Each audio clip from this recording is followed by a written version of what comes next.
You're listening to Tell This Story. I'm Doug White, a veteran, retired law enforcement officer, and the author of Hiding in Plain Sight. This is a platform for those who serve in our families to share their experiences and help one another grow. This isn't therapy. It's truth, the tactics, and a way forward. It's an opportunity to become stronger than before, together. This episode is fueled by Polestar Coffee, veteran-owned and operated craft roasted coffee for people who live on the X. Use code THISSTORY at checkout for 10% off your order. Now let's get to work. Welcome to Tell This Story.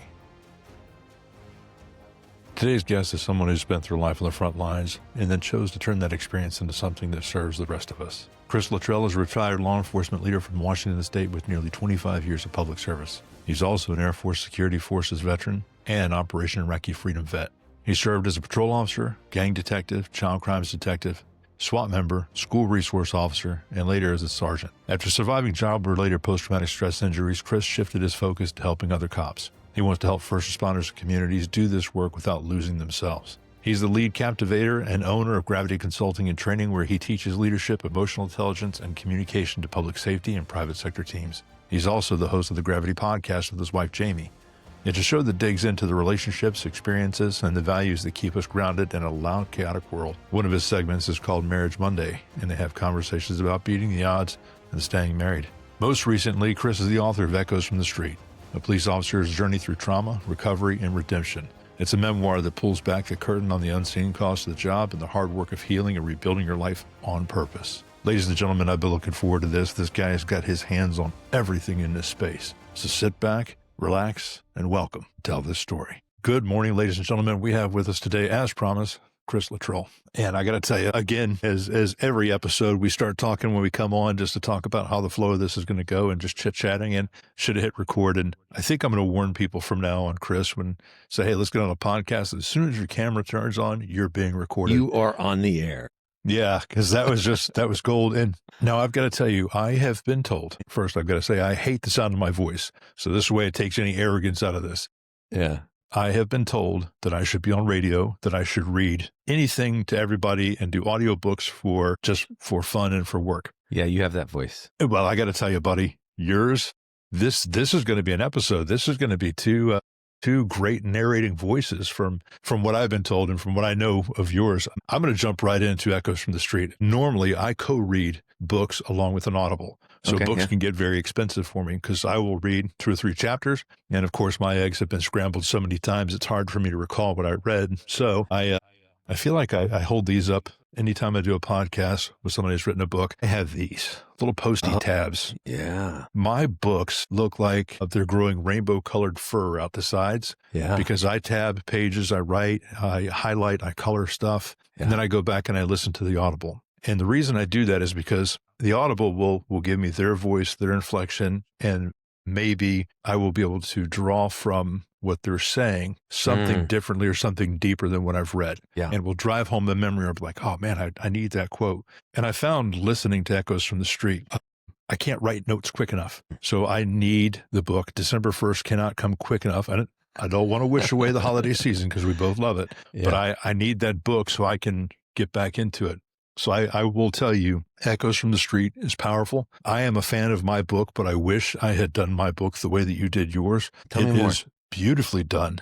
It is incredible. The lessons learned, the tactical takeaways, the things that we can do now. Yeah. It's wonderful. And I got to tell you, with your voice, the tone, the inflection, and the way that you narrate this, I almost feel as if I'm sitting someplace safe, knee to knee with a friend and a mentor who's discussing things with me. Basically like my dad is sitting there with his arm around me saying, son, let me tell you, this is what's going to happen. And this is how we get through it. I mean, it's just the entire thing, even though it's full of grit, the lessons are there, the richness is there. And just the feeling of somebody who cares, man, it really comes through. It is a brilliant work, and I recommend anybody who has credits or money laying around or just wants to fix themselves, you got to get Echoes from the Street. It's fantastic, man. Well done. I'm a huge fan, and it's tough to go through because so much of it resonates with me, and I've had to chunk it. I can't listen to it straight through because I just need to process.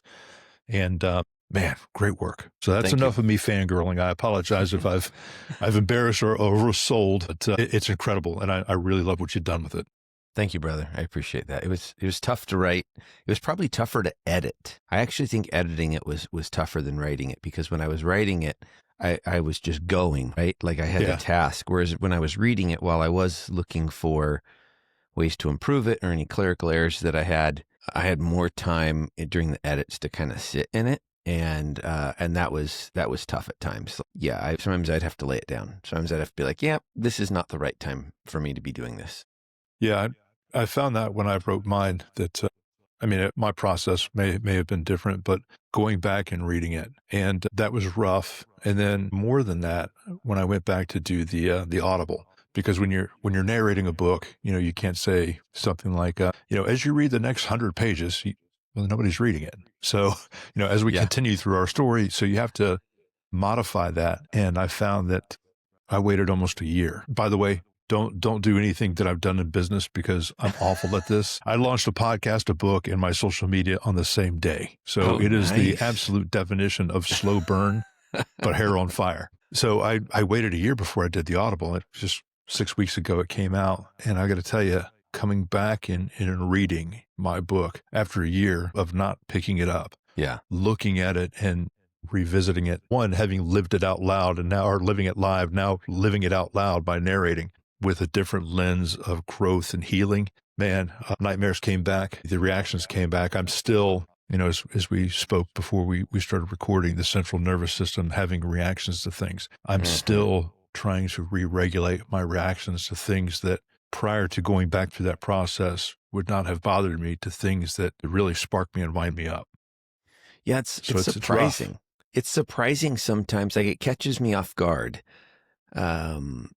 That things still bother me, because I've done a lot of counseling work, some EMDR, cognitive processing therapy, that have really helped me, like a lot. And I have to keep in mind the way my body was reacting before, because otherwise I can get discouraged I can get discouraged when I sometimes have these large reactions within me, and I'm like, man, am I still broken? It's like, no, you're not still broken. It's just you.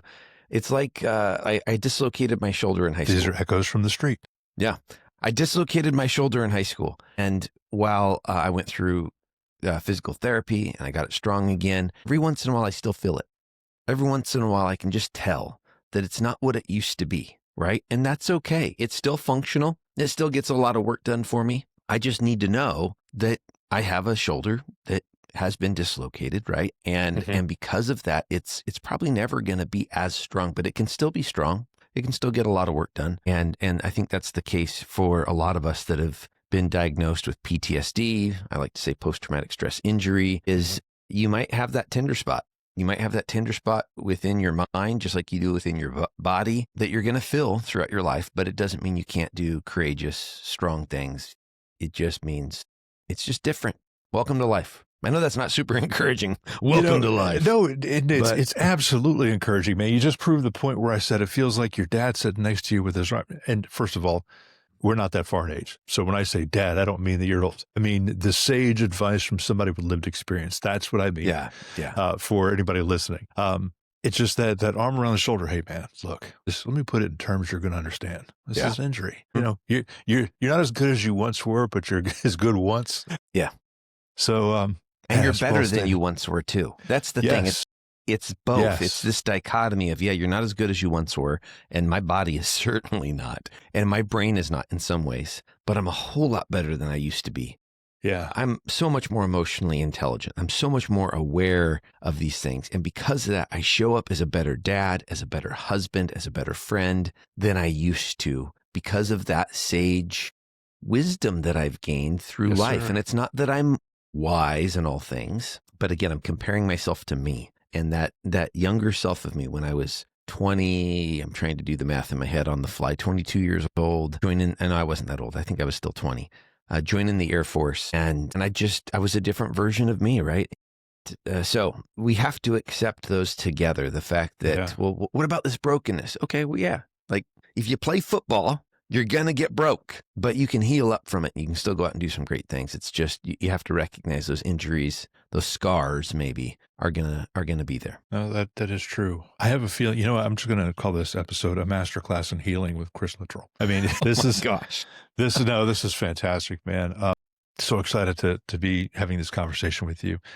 So I want to stick with the book briefly because Okay. I want to talk about the podcast, but you've got more than 200 episodes and you've been on everybody else's show. So if anybody wants to hear the podcast, and you have to get on the Gravity podcast. It's great. It's as rich as this, just pearls everywhere. And of course the book, but with Echoes from the Street, why this book? Why now? At what point did you decide, hey, this can't live in my head anymore. I need to put it on paper. I wrote some chapters back in 2010. Wow. But it was really big and it was like overly detailed. And it started as a journal. Had a friend who was an English teacher read it for his feedback with the thought of maybe I tell this story in print. And his response to me was, he first asked me why I wrote it. And I said, primarily as kind of like a journal, getting this stuff out so it's not just stuck in my head. Feedback was, print it, put it in your gun safe, and don't tell anyone else about it. And it was actually really good feedback. It was good feedback for two reasons. One, it really was a journal and it wasn't in a form that probably would have been well consumed by readers. And then two, my wife was not on board with me telling the story in print. I was still an active duty cop. Yeah. And there was a lot of fear, not just for her, for me too. I was pushing through that fear because I felt like people needed to hear, hey, if you go through an anxiety disorder, depression, you're not alone. You're okay, man. Brothers, sisters, you're okay. Like take a breath. The rest of us are here with you, but you want to do something about it to heal up. So I did what he said. I threw it in that gun safe, kind of forgot about it. And after I healed up, I'm back in the job, loving it for 13 years. And then on round 2, if you will, of post-traumatic stress, as I was coming out of it, this thought of a book was lingering, but it was way too big. Like I was just overwhelmed by the idea, and it honestly probably wasn't good for me thinking about it. And so at some point I thought, you know what I can do would probably be therapeutic is I can just write about these traumas. I got all these traumas bouncing around in my head. Why don't I just write them one trauma at a time? That takes me 15 minutes. It takes me 15 minutes to write a trauma. And I get it out on paper. And so that's what I started doing. And once I had probably, 12 or 15 of these things, and I say trauma, I guess not all of them are traumas. Some of them are very special moments that I just carry with me into retirement. But as I as I wrote these and got 12 or 15 of them together, at some point in there, I went, hey, I almost have a book here. I need to do some more work on it, but I almost have a book. And then at some point, it was actually, I want to say spring break 2024. I might be off on that, but I want to say that's when it was.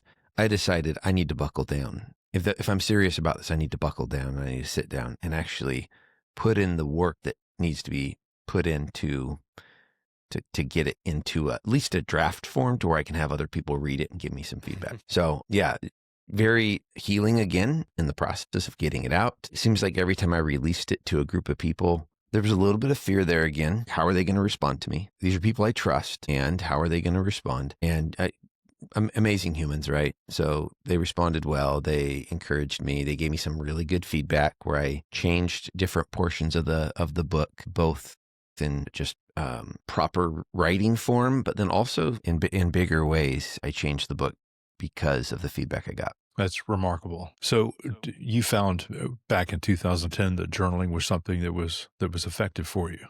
Yes and no. I mean, I journaled this. Okay.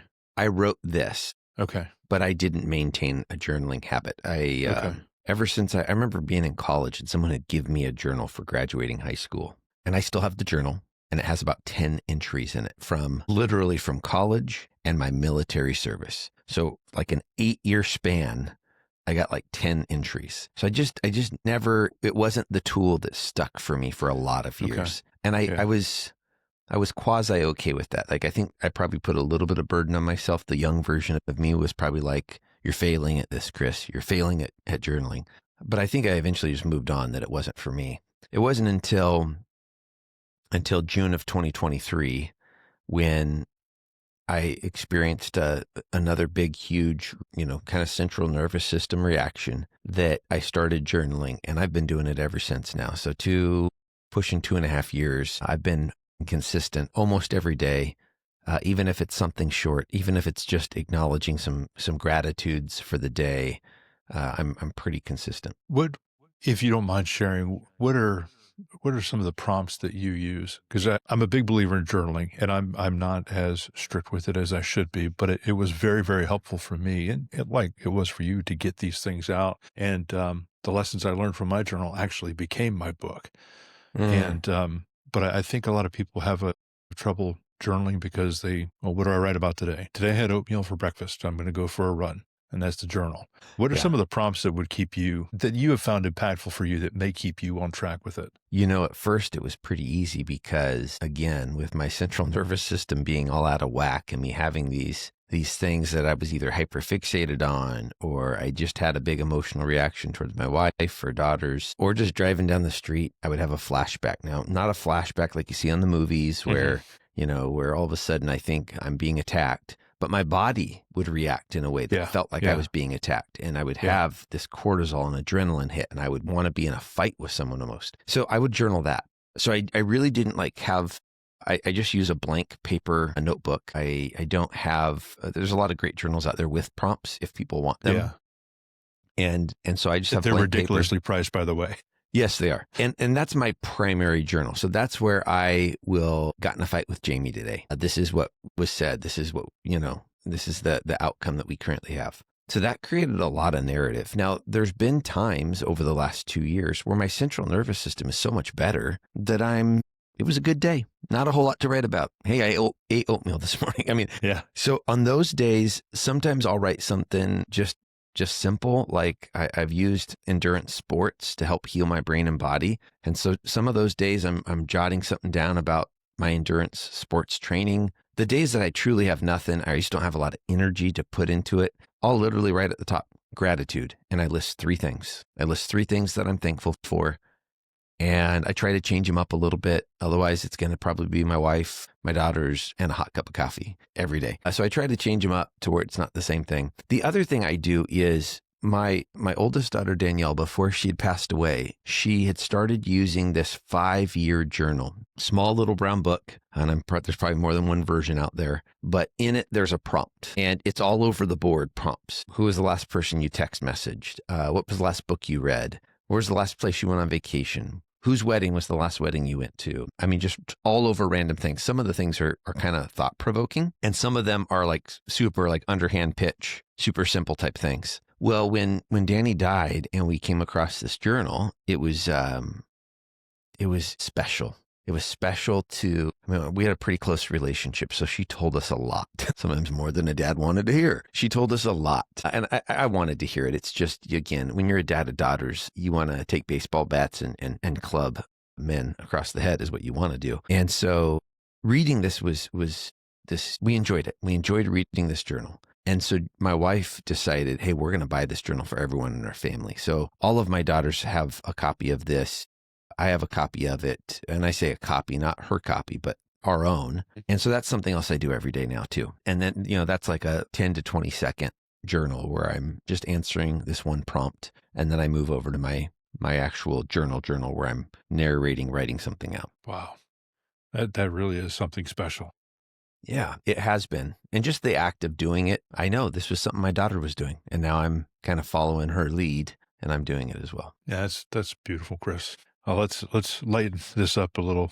I want to talk about some of the habits that you have daily, and I know you go to bed at 8 o'clock. It's a non-negotiable.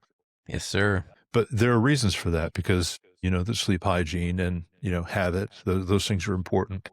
But you and I share a love for endurance sports. Now, I need to back up and give this caveat. I raced the Clydesdale class. Okay, that's men 220 and above. I'm big boned, but I love pizza. I know I can't out-train a bad diet, but you know what? If I'm going to do a century ride, I should be able to have pizza at the end of it. Yes, and you my should. Metabolism, I'm just going to be a big kid. That's all there is to it. So, Yeah.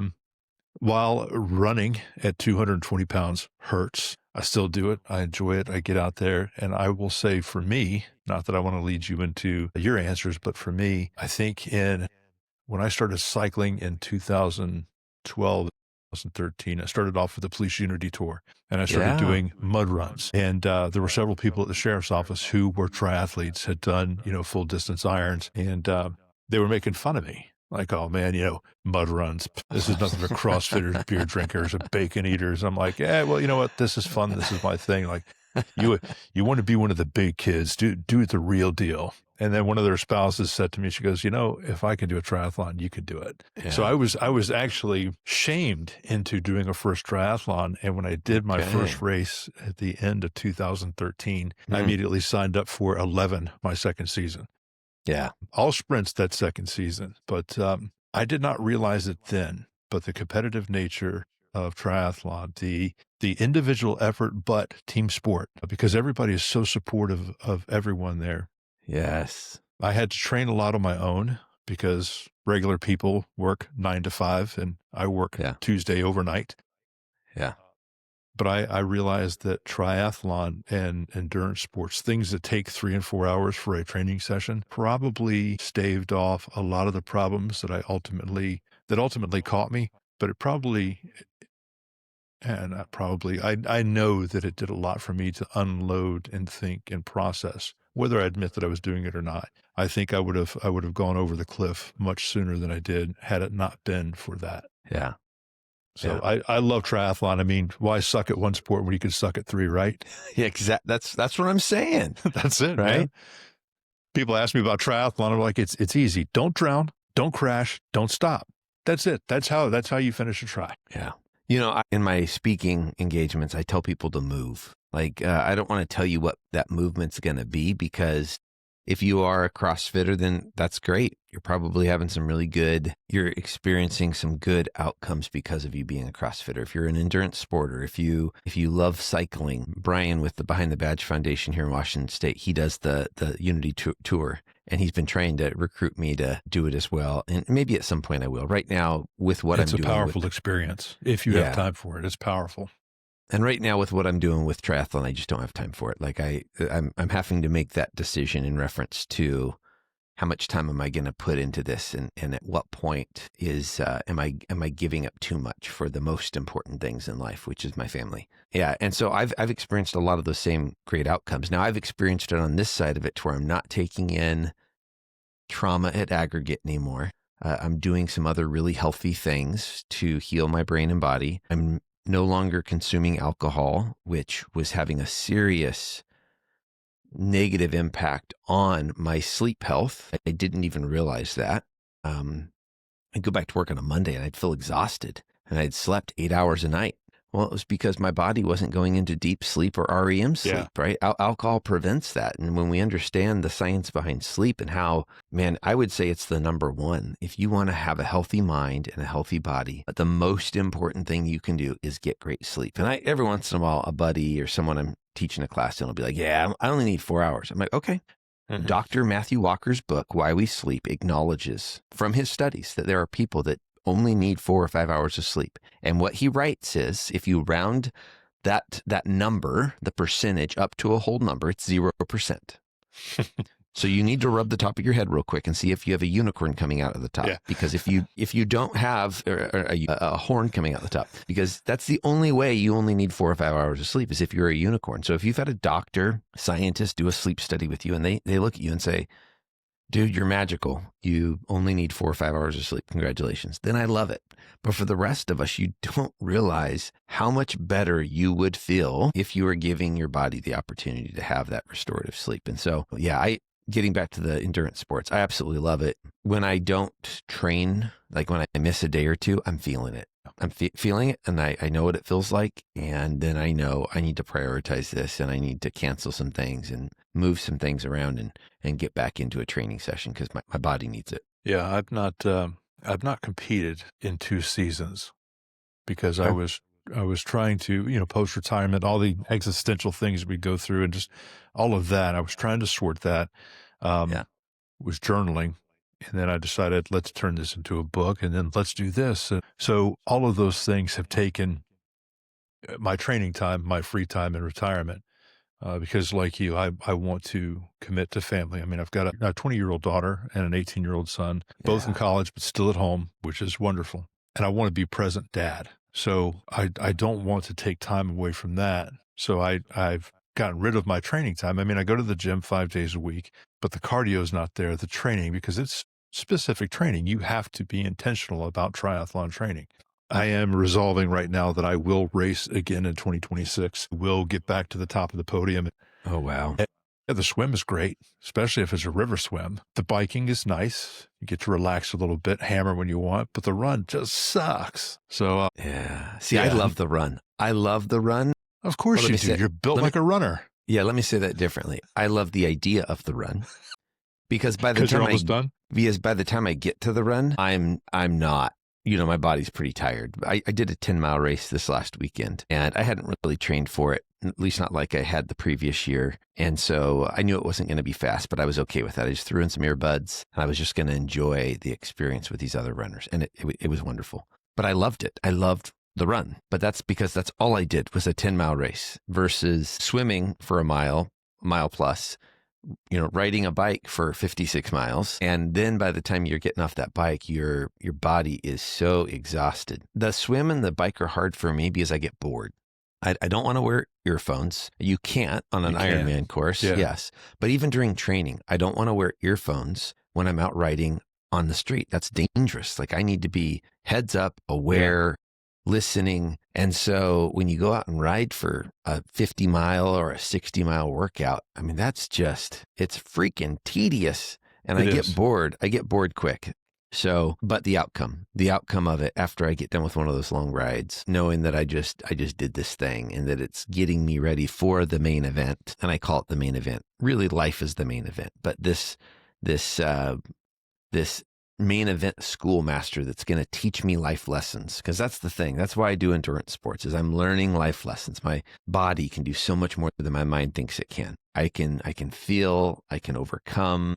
Like you said, the camaraderie. You're riding past someone who's on the side of the road who has a flat. Everyone's screaming at him, "Hey, you got what you need? Do you have CO2? Do you have a tube?"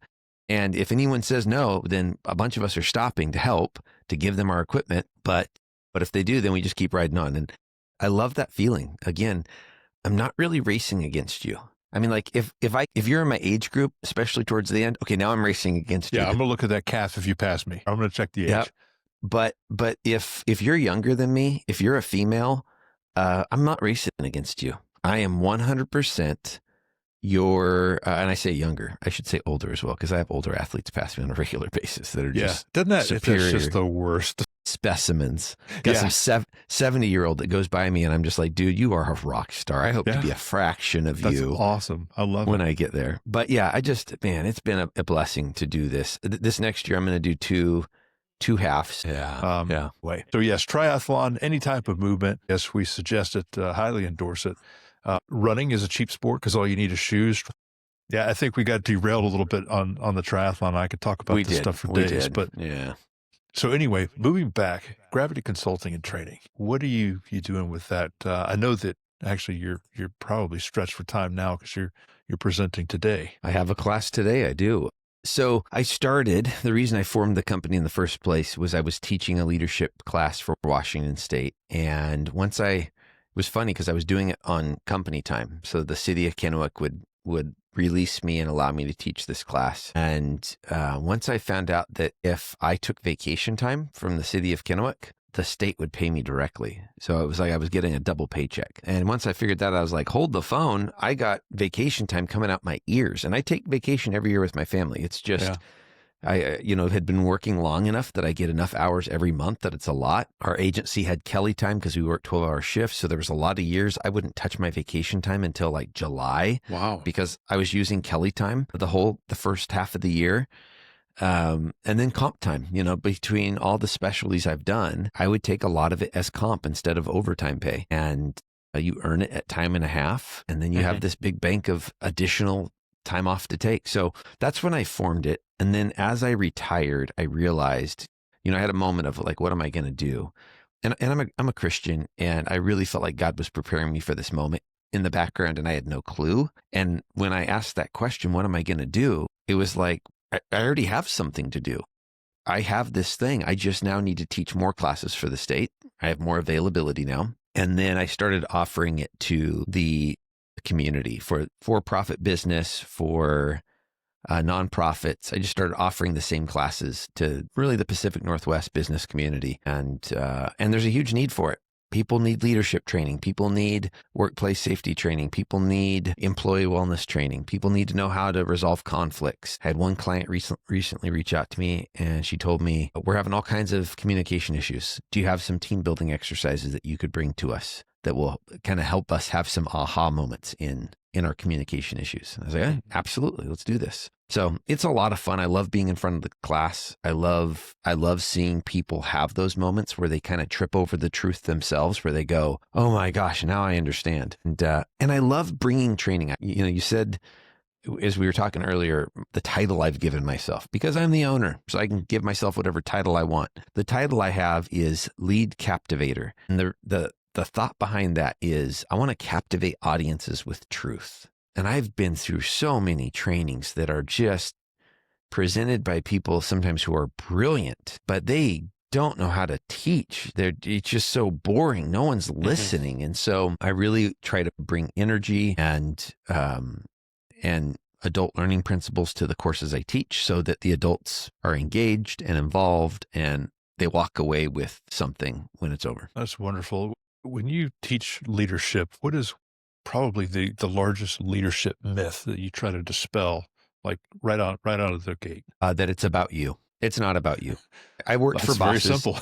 Yeah, I worked for bosses that it was about them, and so you better figure them out and figure out all of their quirks and pet peeves. And if you're a leader, it's not about you. It's about the folks that you lead, the folks that you're responsible for. So you need to figure them out. And it's just a total flip on its head of kind of the early leadership that I had heard. And I worked for some great leaders in the Air Force, but there were certainly some that was kind of like, I'm the boss, so figure me out type thing. Yeah. And no, as a leader, you need to figure out your team, and you need to be genuine. You need to be who you are. Don't try to reinvent yourself for others necessarily, but figure out your people, figure out how they tick. And once you understand who they are as people, you're going to be a more effective leader because you're trying to move them towards this mission. And when you understand them better as human beings, you're going to understand how to motivate them. You're going to understand how to hold them accountable. You're going to understand how to have difficult conversations. You're going to understand how to celebrate their wins, but it takes a lot of time and energy as a leader to know your people. And so that's probably the biggest myth that I push throughout the entire courses we teach is it's not about you. It's about your teams, understanding them and modulating your leadership so that you're meeting them where they need you today. That's very simple, but very, very deep. I like that. I like that a lot. In your book, you spoke about when you went out on FMLA and your chief called you. And you were kind of taken back, like, oh, the chief's calling. This is not going to be good news. But you were completely surprised. And I got to tell you, I listened to that part this morning as I was making a cup of coffee, trying to get in as much of Chris as I could before I came and spoke to you on here. And I had to stop. I'm like, man, that level of intelligence and leadership from a chief, it happens, rare, but it happens. And I was just so impressed that you had that experience. And I was impressed that you received it the way that you did. Yeah. It was pretty remarkable for like, hey, I hope you come back, but if you don't, I'll celebrate you. Yeah. I just, God, man, how powerful is that? That is everything for an employee that is in it and wants to know if they're going to be supported. I mean, I thought that was beautiful. Yeah. I really appreciate Chief Guerrero for having that awareness of his and my relationship. Yeah.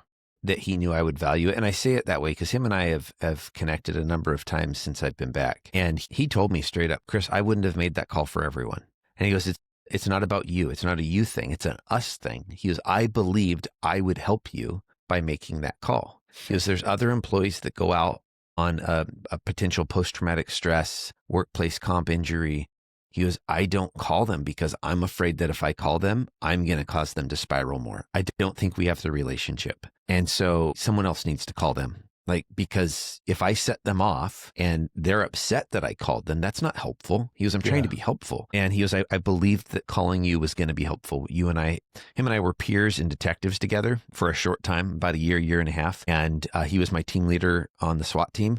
And then he started getting promoted and he was always one rank ahead of me as we continued until he became chief and he was a couple ranks ahead of me. And so he was a mentor to me, a supervisor, but I needed that. I needed to hear, because I had all kinds of struggles going on within me. That false narrative of, Chris, you're being weak. You're a failure. You need to sit there and suck it up, rub some freaking dirt on this stuff and get back into the game. And you're being disloyal to your chief. You're being disloyal to the city. You are in charge of your peer support team. You should have the answers to this. You shouldn't even be here. All of that stuff is just bouncing between my mind and having his support.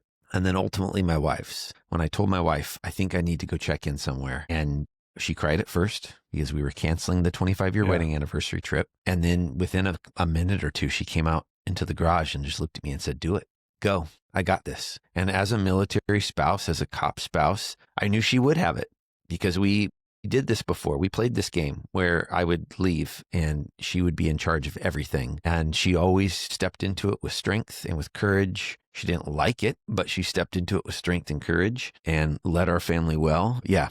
So both to my chief and to my wife, their unwavering support of me, of do whatever you need to do, heal up, come back, get back into this. And if you can't, we're going to support you and celebrate you. That's amazing. And as much as I want to spoil that chapter in the book, I'm not going to, but the response when you tried to come home early, wow, buddy, I felt that. I mean, I That felt was dark. that. Yeah. No, I felt that. That was a dark weekend, and I'll leave that as a cliffhanger a little bit. But yeah, because I want people to get this. They need this book in their lives. After that event, after that phone call, man, a lot of those movies playing before my mind again of sticking a pistol in my mouth, and I'm thankful for it. I'm thankful for the tough times because that's usually where we have the breakthroughs, right? That's usually where we learn the most. It is. And I struggled all weekend. We also had COVID in the house I was in, the recovery house. And so we were wearing masks again. And I'm in the hot summer, July or August weather of Utah. And I'm just freaking out. And then I had this breakthrough on Sunday night with some of my peers. And after that, the therapy just started to stick. The therapy started to work. And I got a lot deeper and started to resolve a lot of things that I didn't even totally realize were going on. Yeah. Peer support. What does effective peer support look like on the street? Yeah, that's a good question. First of all, peers need to be trusted. And here's the thing, not everyone's going to trust you. Yeah. And again, let's get back to the leadership lesson. It's not about you. So we would tell our officers this during pre-incident training. And I would say this, hey, here's the deal. If you don't like me, that's cool. You can call me and actually say, Chris, I don't like you. Can you get John for me? Can you get Becca for me? Can you get Fernando for me? That's who I want. Or don't call me at all. Just call them directly. And so that's the first thing is we have to have trusting relationships. So having a broad enough of a peer support team to where everyone in the organization is hopefully going to trust someone on the team if they go through a tough thing. The second piece of it is, and we really tried to communicate this at Kennewick consistently, was here's the deal. If we come out as a peer support team, talk to us. Don't talk to us. It's up to you, but let us help you. Like when we show up, our only job is to care for you, the involved officer, involved employee in this incident. So we're going to get you a sandwich if you want a sandwich. We'll get you a burrito. We'll get you fluids. Command had approved us to do whatever we needed to do to care for them. And that was in the aftermath of an officer-involved shooting where the officer sat in a room for hours waiting for the independent investigative unit to get there. And he had blood on him. He had suspect blood on him from the shooting. And it's like, all right, so I get it. We're like trying to preserve a crime scene, right? So we can take photos of it. But that's in violation of our bloodborne pathogen training. Yeah. So he told us, he was like, hey, here's the deal. You're in charge of the person. Take care of the person. And so that means if they have blood on them, take a fast photo of it, snap a shot, and then get them to some warm soapy water. Let's get them cleaned up. They have the suspect's blood on their clothes. Okay, usually we would have you stay in your clothes for the independent investigative unit to have you disrobe and take one garment at a time. So that's what we want to do usually. But depending on what we're talking about, how soiled it is, maybe we need to get them a new pair of clothes right now. And we're going to photograph that process. And sorry, investigators, this is a violation of our bloodborne pathogen training. So we're going to take care of the human being. So that's what I would say with peer support. And that has to come from command. Command has to support that type of mindset to it. of, hey, we're going to care for the person. We want to honor the investigation. We don't want to interfere in any way. And we're going to do things which we all know is universally right based on our training, that's going to be the most important thing for us to do. And then hopefully through that process and us having that approach, hopefully people do trust us. Because I'm telling you, when you're in the midst of it and you unload on someone else that kind of gets it a little bit because they do this job too, it feels really good. It feels really good to have this trained peer to listen to you and then go, you aren't weird. You might be injured, but you're not broken. Like this is exactly probably how you should be experiencing this based on what you've been through. And every time I had a peer affirm me and tell me they've either been there or they know friends that have been there where I'm at right now, it just takes a little bit of that pressure off. If you like the backpack analogy and the rocks in the back of the rucksack, it just takes one of the rocks out and it's just a little bit lighter knowing, hey, I'm not losing my mind. I'm not weird. This is exactly what should be going on based on what I've experienced. Yeah. No, that's amazing. There's so many questions that I still have, and I'm trying to select of which ones I want to ask. But I said that you've lived a very full life professionally. I mean, you've done a lot of stuff, everything. I mean, it's amazing. You've had a very rich career. But let me ask you though, of all the roles that you've fulfilled, Air Force, Security Forces member, SWAT team, peer support, trainer, I mean, all of the things, dad, husband, which of those roles were more impactful and had a greater impact on who you are today? I had a season where they all intersected. And so I think I'm going to go with that. I was the school police officer at Kennewick High School when my oldest daughter, Danielle, attended there. My brother transferred from the west side of the state, became an assistant principal at the same school. And my wife and my mother-in-law were substitute teaching at the school. I was the booster club president. My wife was vice president. My dad was a vice president. Some of our close friends were secretary and treasurer. And so all of our life during that season, it was about 3.5 years, all of our life was just simple, it felt like. I mean, it was complex in some things, but it was also carpool. Yes, it was also very simple. And the reason I think it was so profound for me was all of these life lessons, these opportunities. I mean, one day my daughter comes popping into my office and sits in the chair, and I turn and look at her, and I realize she's not there to talk to Dad. She's there to talk to Officer Littrel. And so I flip my chair around. I'm like, what's up? She goes, one of my friends is suicidal and he's at home right now. He's not coming to school. And I was like, done. All right. Let me write a note before you go back to class. I got this. And so I did like I would do any other time as a school resource officer. I got a patrol officer with me. I responded out to this house to do a welfare check, got a hold of the parents. We got everyone involved, connected them to resources. I feel like, and it's sometimes hard to hear messages like this, but this young man later said, I saved his life. I felt like it was, that's a really big statement. Yeah. So it was almost hard for me to hear. I was like, I don't know if I really saved your life. Like, I mean, but my daughter did.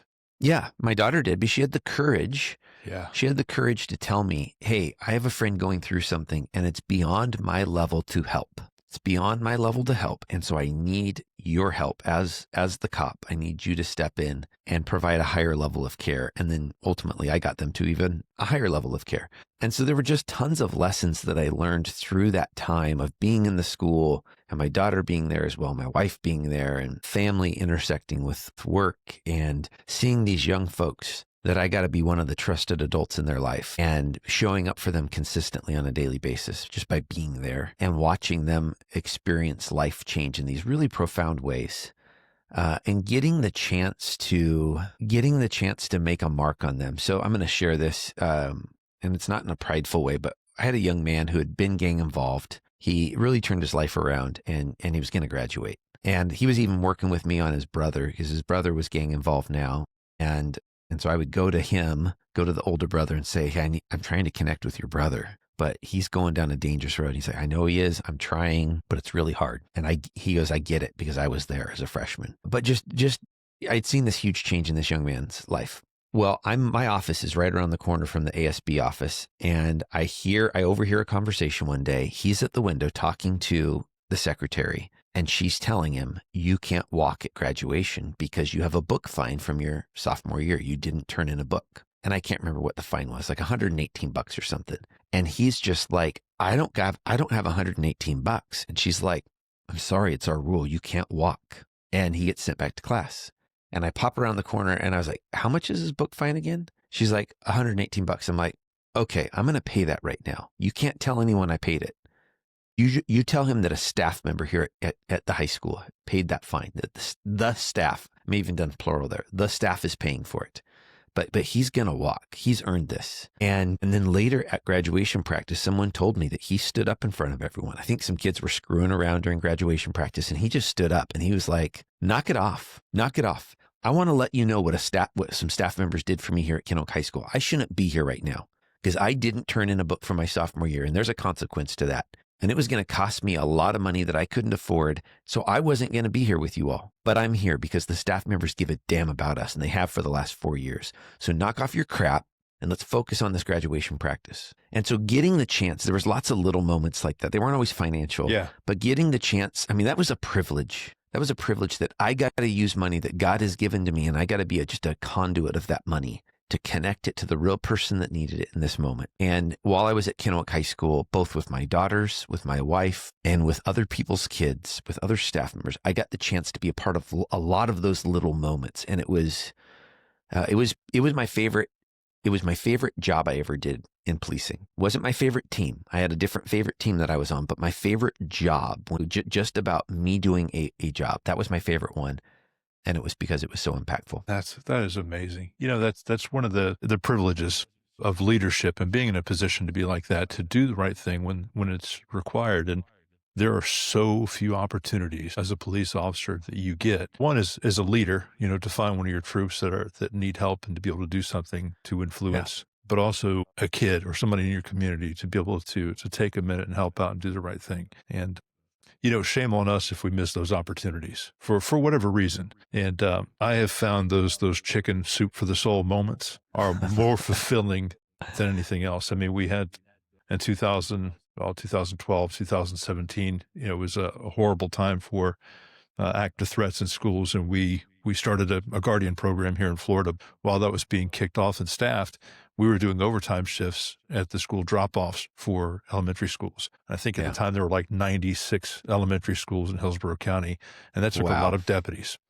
Yeah. But I will tell you, going out there for that, to be associated with a group of people who wanted nothing to do, or they wanted nothing more than to high-five you, hug you, say good morning, say hello. I mean, it was great. And the parents were so appreciative that you were there because they were scared to their wits' end. But these kids, they just want to hug you like, man, this is the best job ever.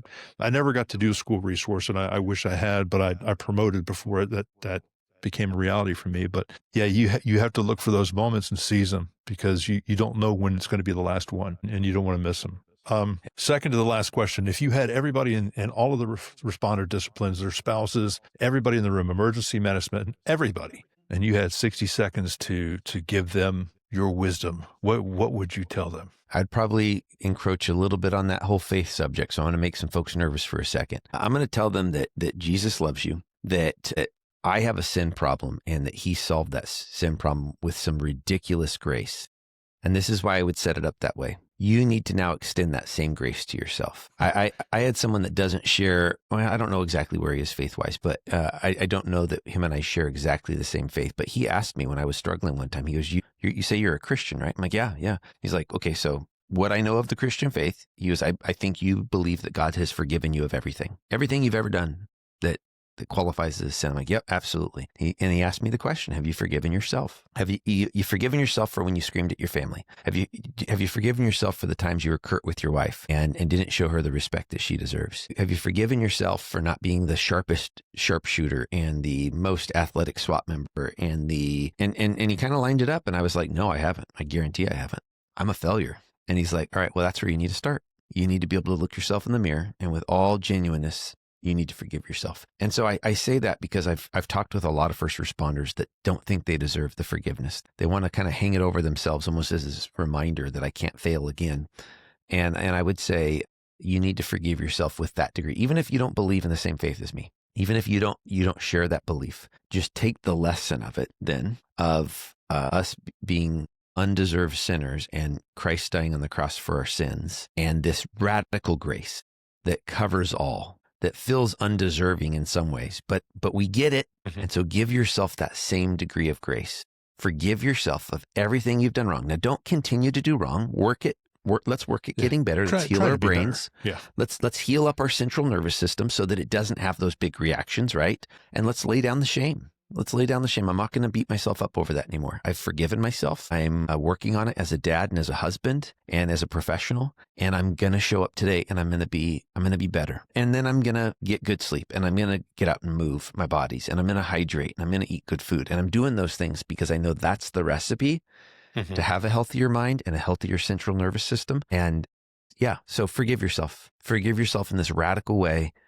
And then let's move forward and just do it a little bit better than yesterday. Well, there you have it, folks. The end of the masterclass. Chris, thank you so much. Where can everybody find you? And December 1st is paperback, correct? Yes, sir.